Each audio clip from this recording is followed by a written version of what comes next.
So yeah, this is learning to fly a jet, Battlefield 3, day number 5. I think what these videos are going to become is kind of a post-flight commentary of how things went as I'm learning to fly, obviously, in this game.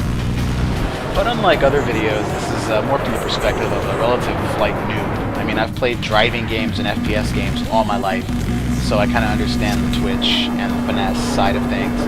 But for flying, I never really did it that much, you know, other than some joystick-based games, you know, maybe 10 years ago.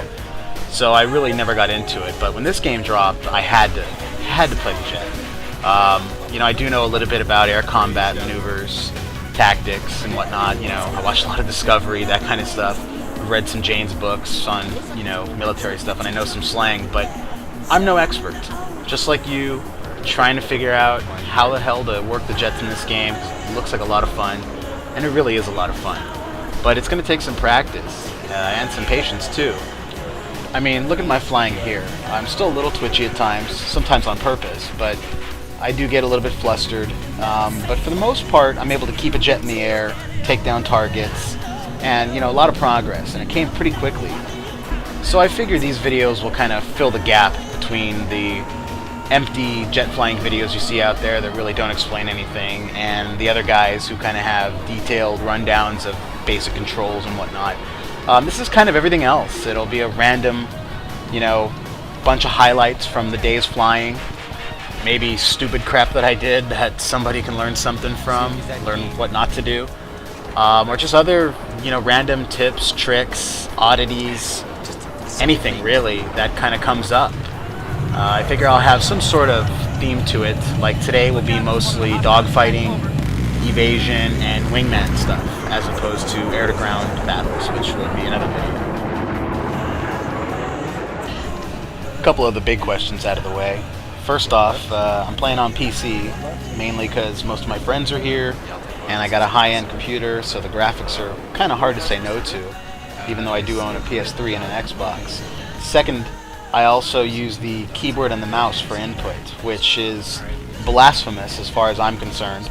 I grew up using, you know, controllers and joysticks, but I can do things with the keyboard and mouse in this game that I just can't do with the others, so that's what I chose.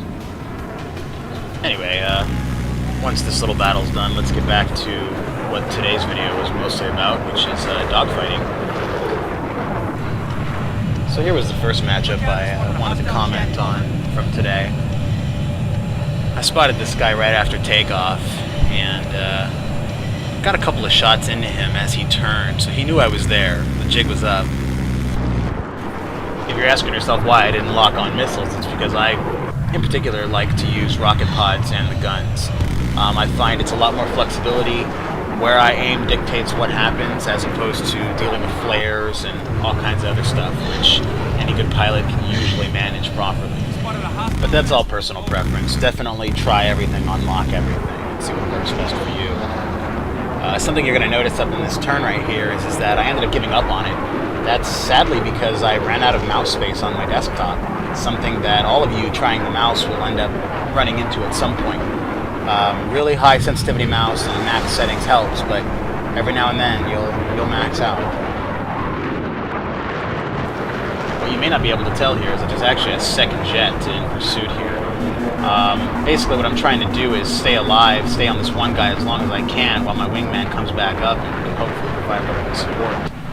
You know, as long as I'm on the one guy, that means I've only got one chasing me as opposed to both of them chasing me. Also, I'm hearing that he's using rockets as opposed to shooting me with the guns, so I feel a little more confident that I can stay on this other guy's tail and still avoid being killed. Except for running into somebody like I just did.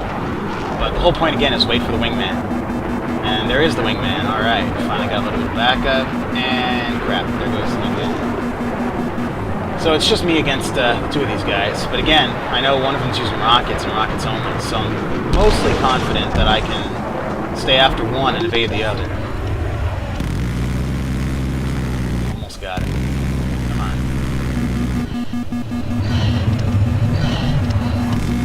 There we go. One man down. Now he's not destroyed, but at this point I've got a second jet. I'm going to take the opportunity to go after the second guy, hoping the first guy doesn't have a fire extinguisher or a way to get out. There we go. Both immediate targets disabled, so I can move to a safer position and finish them off. Alright, in this battle you're going to see one of the problems I ran into with the mouse, which is the crazy high sensitivity makes maneuvering great, but it makes aiming really twitchy. You got to get used to it. I'm getting better, I'm not quite great at it yet, but I'd rather have it this way than have the sensitivity down and be limited in what I can do maneuvering-wise, but have a little bit better aiming. This way, when an opponent pulls off a really tight maneuver like he's about to do now with this left turn he slowed down for, and he's coming all the way around after burning out of it, if I didn't have my sensitivity cranked way up, I probably would not have been able to get positioned back on him. So I sacrificed a little bit there until I get better with aiming, and had to take an extra round just to get a shot on him. But now I'm back behind him, working the angles. There we go. He went vertical. And bogey down.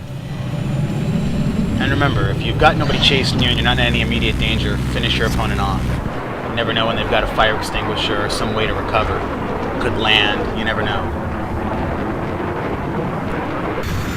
So by now you've probably seen other BF3 videos that go over the basics as far as, making turns, tight turns anyway, decelerating briefly, then using the afterburner out of the turn, and making your nice tight turn to get behind somebody. But oftentimes there's more to it than that. A lot of the times you want to work with your wingman. You might not know who he is. Like this guy in this one match right here, I don't know who he is at all, but I see him up there, so I'm going to try my best to kind of stick near him, watch his back, and in this case he's got somebody on him right there, so that's an easy target. Even if you want to be selfish about it, you're not necessarily trying to help your wingman, looking at his 6 or behind him is often a good spot to find another jet. Sometimes someone will be chasing him, whether it's a jet or even a chopper that's firing at him. It's a good way to spot targets, so keep an eye on your wingman, even if you don't know who he is. You never know how it might benefit you and benefit the whole team.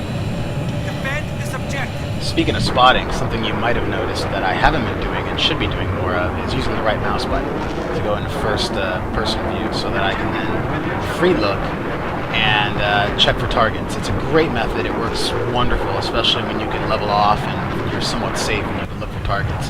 I do that more often now, but in these videos you don't see a lot of it, so I thought I'd mention it. That chopper should have been down, but again, don't kill yourself. If you miss something, reset to get yourself safe. Here I'm flying below the ridge line here. Just trying to reset things, come back around, check on my wingman again, see what's going on, what new targets are there. And sure enough, there goes the wingman, and there's a jet that was following him. Actually, looks like he's breaking off now, but I'm not breaking off him. And there goes another jet, probably chasing my wingman, so as soon as I'm done here, I'm going to disengage. There we go. And let's go back and check out the wingman again. Hopefully he's doing as well as I am and has that guy on the run. First, I'm just going to make sure I'm safe. A little duck down, make sure nothing's targeting me. And coming back around, he's targeted. And he's being chased. Good job, wingman. Looks like he's down. So now that we've both saved each other once, it's time to work together on the next target. And I see him down there, and I see a tank spotted. That's the likely target. Nothing like a little tag team action.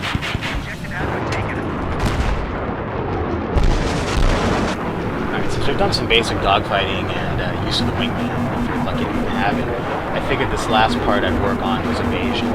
It's something you're going to have to really practice and get good at because, as you know, everything's going to be chasing you and shooting at you. Thankfully, certain things like the Stinger are pretty easy to deal with.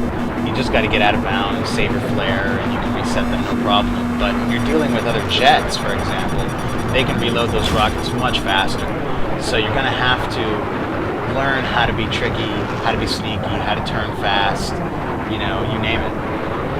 So here I am making a pretty risky maneuver, skimming this hillside, but it worked, because if you rewind and look at the minimap, you'll see that at least one of them had to break off for fear of not making that turn. And now I can go ahead and work on getting my angle back on one of them and try to thin the herd.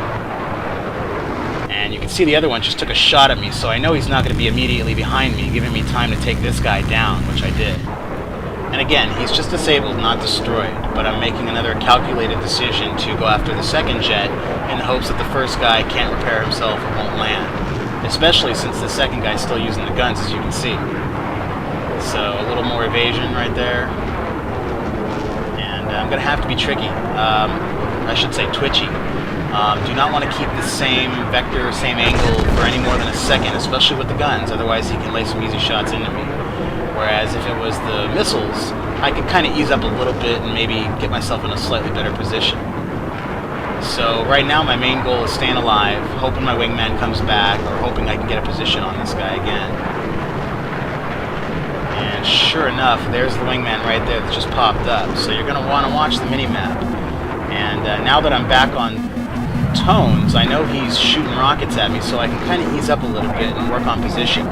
So the whole point here is try to get this jet into my wingman's line of sight, which if you look at the minimap again, it's starting to happen. One more turn, wingman's making the turn, trying to keep tone off, full tone, flares out, and right about here my wingman gets it.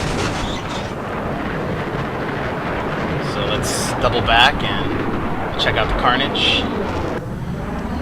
And there it is. Looks like a bailout, so let's finish that jet up. So I guess that'll conclude the trial run here of my jet learning experience.